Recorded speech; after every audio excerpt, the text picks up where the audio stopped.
चाची के प्यार में भतीजे ने ताऊ की कर दी हत्या। मैरकपुर पाकवाड़ा मुरादाबाद की सच्ची घटना। नमस्कार दोस्तों, में शिवा वरदाट।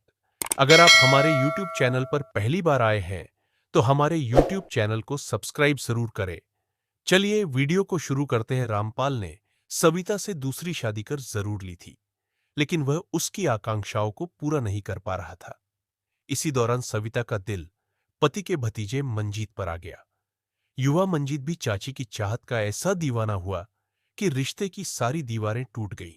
और फिर 14 जून 2021 की सुबह के 5 बजे का वक्त रहा होगा। सचिन उठते ही सबसे पहले अपने घेर की तरफ चला गया। सचिन के पिता चंद्रपाल घर के पीछे बने जानवरों के घेर में ही सोते थे। घेर में जाते ही सचिन की निगाह पिता की चारपाई पड़ी तो उसकी जोरदार चीख निकल गई। चंद्रपाल की चारपाई खून से लथपथ पड़ी थी।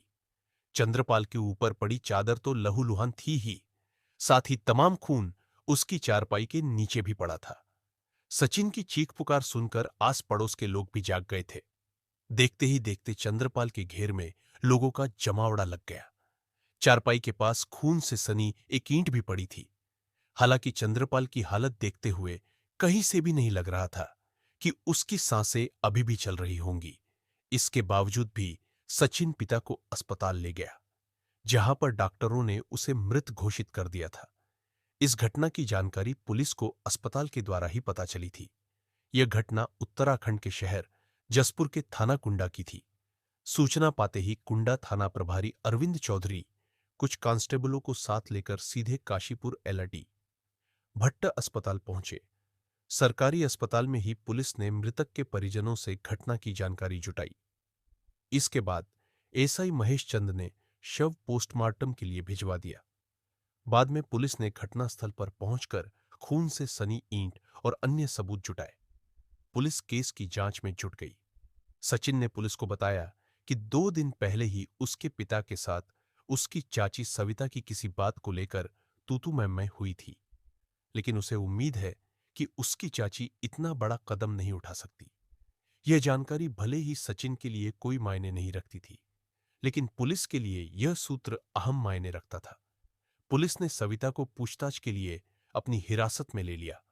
पूछताछ के दौरान सविता ने साफ शब्दों में जवाब दिया कि वह अपने जेठ का खून क्यों करेगी। उसके जेठ तो उसके बच्चों को बहुत ही प्यार करते थे। उसी दौरान चंद्रपाल के छोटे भाई ने बताया कि सविता का चाल चलन ठीक नहीं है। वह 2 दिन पहले ही अपने भतीजे मंजीत को लेकर मुरादाबाद भाग गई थी। उसी बात को लेकर चंद्रपाल ने उसे काफी डांट फटकार लगाई थी।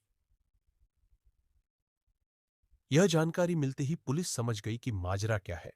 इससे पहले मंजीत कहीं भाग पाता, पुलिस ने उसे भी अपनी कस्टडी में ले लिया और दोनों को थाने ले आई। थाने लाकर दोनों से कड़ी पूछताछ हुई। पुलिस ने मंजीत से इस मामले में पूछताछ की तो उसने बताया कि उस रात तो वह फैक्ट्री में काम करने गया हुआ था। ऐसे में वह अपने ताऊ की हत्या कैसे कर सकता है। इस सच्चाई को जानने के लिए पुलिस की एक टीम उस फैक्ट्री में भी गई। वहां पर सीसीटीवी कैमरों की फुटेज देखी तो सचमुच मंजीत की एंट्री वहां दर्ज थी। उपस्थिति वाले रजिस्टर पर उसके हस्ताक्षर भी मौजूद थे। यह सब देखकर पुलिस की जांच पर पानी फिर गया। पुलिस ने इस बारे में सविता के पति रामपाल से पूछताछ की। रामपाल ने बताया कि वह सारे दिन मेहनत मजदूरी कर इतना थक जाता है कि सोने के बाद उसे होशो-हवास नहीं रहता। उसी जांच पड़ताल के दौरान पुलिस की नजर रामपाल के दरवाजे पर पड़ी, जिस पर खून की अंगुलियों के निशान साफ नजर आ रहे थे। फिर पूरे घर की तलाशी ली गई। तभी पुलिस को बाथरूम में खून से सना एक कपड़ा भी मिला, जिससे खून साफ किया गया था। यह सब तथ्य जुटाने के बाद पुलिस ने मंजीत और सविता से अलग-अलग पूछताछ की, जिसके दौरान थाना प्रभारी ने सविता से सीधा प्रश्न किया, हमें तुम्हारी सारी सच्चाई पता चल गई है। हमें बाथरूम में वह कपड़ा भी मिल गया जिससे खून साफ किया गया था। यह बात तो पक्की है कि चंद्रपाल की हत्या में तुम्हारा पूरा हाथ है। तुम्हारे लिए यही सही है कि सीधे सीधे सब कुछ बता दो। तुमने चंद्रपाल की हत्या क्यों की? पुलिस पूछताछ में सविता ज्यादा देर तक नहीं टिक पाई। उसने बता दिया कि उसने ही भतीजे के साथ मिलकर अपने जेठ की हत्या की है। सविता के बाद पुलिस ने मंजीत को अलग ले जाकर कहा कि तुम्हारी प्रेमिका चाची ने हमें सब कुछ बता दिया है, लेकिन हम तुमसे केवल इतना जानना चाहते हैं कि तुमने फैक्ट्री में ड्यूटी करते हुए भी किस तरह से चंद्रपाल की हत्या की। मंजीत भी कच्चा खिलाड़ी था। उसने भी पुलिस को सब कुछ साफ साफ बताते हुए अपना जुर्म कबूल कर लिया था। इस केस के खुलने के बाद जो चाची भतीजे की प्रेम कहानी सामने आई वह इस प्रकार थी। यह मामला उत्तराखंड के जिला ऊधम सिंह नगर के कुंडा थाना से उत्तर दिशा में लगभग 7 किलोमीटर दूर स्थित गांव टीले का है। बहुत पहले गांव मैरकपुर पाकवाड़ा मुरादाबाद निवासी सुमेर सिंह रोजी रोटी की तलाश में यहां आए और यहीं के होकर रह गए। सुमेर सिंह के 4 बेटे थे, जिनमें चंद्रपाल सबसे बड़ा, उसके बाद विक्रम तथा रामपाल सबसे छोटा था। समय के साथ तीनों की शादियां भी हो गई। शादी होते ही सभी भाइयों ने अपनी गृहस्थी संभाल ली और अलग अलग मकान बनाकर रहने लगे थे। अब से 5 साल पहले चंद्रपाल का चचेरा भाई करण अपने परिवार से मिलने आया था। करण ने यहाँ का रहन सहन देखा तो वह भी यहीं का दीवाना हो गया। करण के परिवार से संबंध रखने के कारण चंद्रपाल ने उसे रहने के लिए अपने ही घर में शरण दी थी। रामपाल की शादी काशीपुर के टांडा उज्जैन से हुई थी। रामपाल शुरू से ही सीधे सरल स्वभाव का था, जबकि रामपाल की बीवी शहर की रहने वाली और तेज तर्रार थी। शाह 1 साल उसने जैसे तैसे उसके साथ काटा और फिर उसने रामपाल से संबंध विच्छेद कर लिया। उस समय तक उसकी बीवी के कोई औलाद पैदा नहीं हुई थी। रामपाल की बीवी उसे छोड़कर चली गई तो रामपाल उदास रहने लगा। इसके बाद भाइयों ने फिर से रामपाल की शादी मुरादाबाद जिले के टांडा स्वार के मानपुर की रहने वाली सविता से करा दी। सविता के साथ दूसरी शादी हो जाने से रामपाल खुश रहने लगा था। रामपाल सुबह ही मेहनत मजदूरी करने के लिए घर से निकल जाता, फिर देर शाम ही घर पहुंच पाता था। गुजरते समय के साथ सविता 2 बच्चों की मां भी बन गई। हालांकि सविता पहले से ही देखने भालने में सुंदर थी, लेकिन 2 बच्चों को जन्म देने के बाद तो उसकी देह और भी चमक उठी थी। रामपाल के मकान के सामने ही करण सिंह अपने परिवार के साथ रहता था।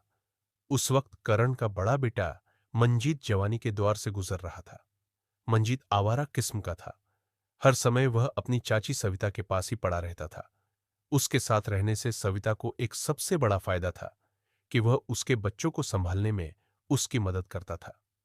सविता को जब कभी भी अपने घर का कामकाज निपटाना होता था तो वह अपने बच्चों को मंजीत के पास ही छोड़ देती थी। कुछ गलती से मंजीत के मन में गंदगी पनपनी शुरू हुई तो चाची के प्रति उसकी सोच भी बदल गई थी। हालांकि सविता उसे अपने भतीजे के रूप में ही देखती आ रही थी, लेकिन जैसे ही मंजीत का बदलता नजरिया देखकर सविता के मन में भी उथल पुथल पैदा हो गई। उसे अब पति रामपाल का शरीर कुछ थका थका सा महसूस होने लगा था। कई बार सविता बच्चों को मंजीत को सौंपकर उसी के सामने नहाने लगती थी, जिसे आंख चुराकर देखने में मंजीत की आंखों को बहुत ही सुख मिलता था। सविता नहाने के बाद अपने तन को तौलिए से ढक कर कमरे में जाती तो मंजीत की हवस भरी निगाहें उसके शरीर का पीछा करती रहती थी। फिर एक दिन ऐसा भी आया कि सविता कमरे में तौलिए से अपने तन का पानी पोंछ रही थी। उसी दौरान उसके हाथ से तौलिया छूटा और नीचे गिर गया। सविता ने बड़ी ही फुर्ती से तौलिया उठाने की कोशिश की तो सामने दरवाजे के सामने ही मंजीत खड़ा देख रहा था। अरे मंजीत, तुम यहां? तुमने कुछ देखा तो नहीं? नहीं नहीं चाची, मैंने कुछ नहीं देखा। मंजीत की बात सुनते ही सविता मुस्कुराई। बुद्धू कहीं का, पूरा सीन हो गया, लेकिन ये कुछ समझने को तैयार ही नहीं। एक दिन मंजीत जुलाई महीने में अपनी सविता चाची के घर पहुंचा। उसके परिवार वाले खेतों पर काम करने गए हुए थे। सविता के बच्चे सोए पड़े थे। सविता बच्चों के पास ही सोई हुई थी। उस समय नींद की आगोश में उसके अंगवस्त्र अस्त व्यस्त हो चुके थे। मंजीत ने अपनी चाची को इस हाल में सोते देखा तो उसके तन मन के तार झनझनाने लगे। उसी समय सविता की आंखें खुलीं तो उसने सामने मंजीत को बैठे देखा। वह फैल करते हुए बोली, मंजीत, तू कब आया? तेरे आने का तो मुझे पता ही नहीं चला। बस चाची, यूं समझो कि अभी अभी आया था। घर पर नींद नहीं आ रही थी तो सोचा चाची के पास थोड़ा वक्त काटाऊं। लेकिन यहां आकर देखा तो आप गहरी नींद में सोई पड़ी थी। अरे नहीं, आजकल मुझे गहरी नींद कहाँ आ रही है। मेरी कमर में दर्द है, उसी से परेशान रहती हूँ। कई बार तेरे चाचा से तेल की मालिश करने को कहती हूँ, लेकिन उनके पास टाइम ही नहीं है। कोई बात नहीं, चाचा के पास टाइम नहीं है तो मैं तो हर वक्त खाली ही रहता हूं। अगर आप कहें तो मैं ही आपकी मालिश कर देता हूं। सविता का निशाना बिल्कुल सही लक्ष्य भेदने को तैयार था।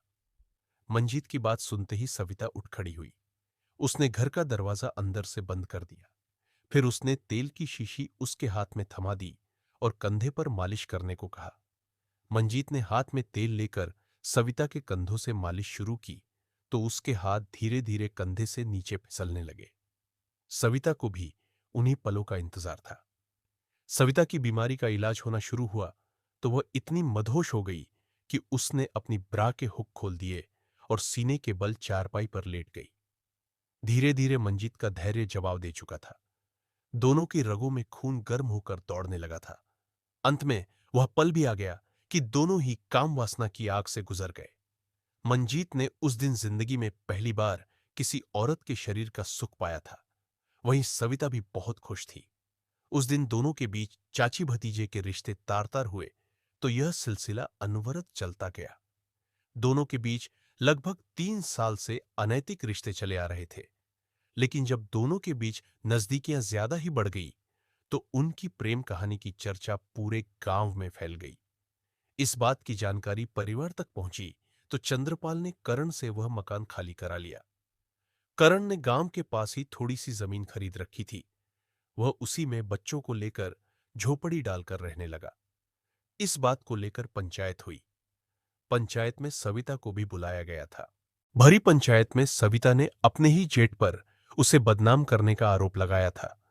बातों ही बातों में चंद्रपाल सविता पर गर्म पड़ा तो करण ने उसे मारने के लिए घर से कुल्हाड़ी तक निकाल ली थी, जिसके बाद से चंद्रपाल उससे डर कर रहता था। उसके बाद उसने न तो कभी मंजीत को ही टोका और न ही सविता को।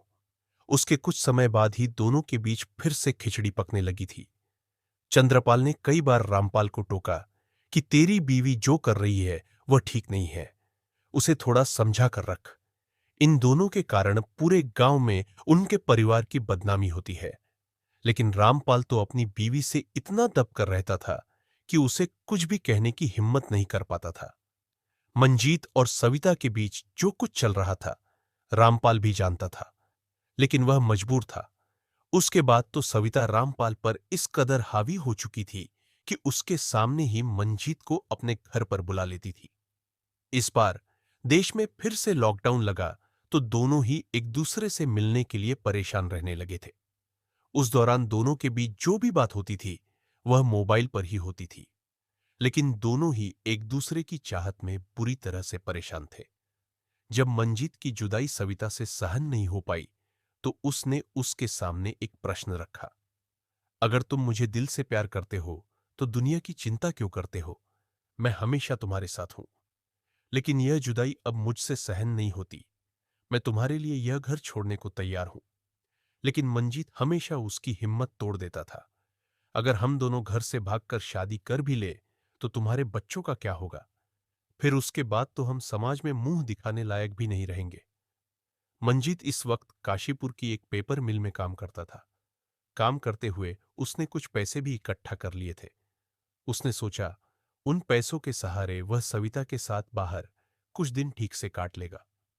सविता ने भी काफी समय से रामपाल की चोरी से कुछ पैसे इकट्ठा किए थे। 2 जून 2021 को दोनों ने घर से भागने का पूरा प्लान तैयार किया और काशीपुर से ट्रेन पकड़कर घर वालों की चोरी छिपे मुरादाबाद जा पहुंचे। मुरादाबाद रेलवे स्टेशन पर पहुंचते ही दोनों जीआरपी की निगाहों में संदिग्ध के रूप में चढ़ गए। जीआरपी ने उनसे पूछताछ की तो मंजीत ने साफ साफ बता दिया कि वह उसकी चाची है। हम दोनों किसी बीमार रिश्तेदार को देखने के लिए आए हुए हैं। लेकिन पुलिस को उनकी बातों पर विश्वास नहीं हुआ तो उन्होंने परिवार वालों से बात कराने को कहा। तब मंजीत ने अपनी बुआ की नातिन से जीआरपी वालों की बात करा दी, जिसके बाद पुलिस वालों ने उन्हें सीधे घर जाने की हिदायत देते हुए छोड़ दिया। रेलवे पुलिस से छूटने के बाद भी मंजीत बुरी तरह से घबराया हुआ था। उसे पता था कि इस वक्त देश बुरे हालात से गुजर रहा है। घर से जाने के बाद न तो उन्हें कहीं भी इतनी आसानी से नौकरी ही मिलने वाली है और न ही उसके बाद उसके घर वाले उसे शरण देने वाले हैं। यह सब मन में विचार उठते ही सविता ने मंजीत के सामने एक प्रश्न किया। मंजीत, मैं तेरी खातिर अपना घर बार, बच्चों तक को छोड़ आई, लेकिन तेरे अंदर इतनी भी हिम्मत नहीं कि तू अपने ताऊ को सबक सिखा सके।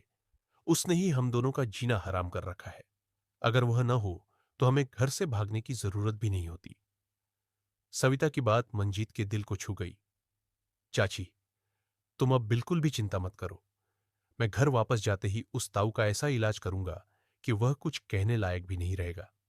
सविता को विश्वास में लेकर मंजीत अपने घर वापस चला गया। घर जाने के बाद वही सब कुछ हुआ जिसकी उम्मीद थी। दोनों के घर पहुंचते ही परिवार वालों ने उन्हें उल्टा सीधा कहा। चंद्रपाल ने सविता को घर तक में नहीं जाने दिया था, जिसके कारण मंजीत ने उसी रात अपने ताऊ को मौत की नींद सुलाने का प्रण कर लिया था।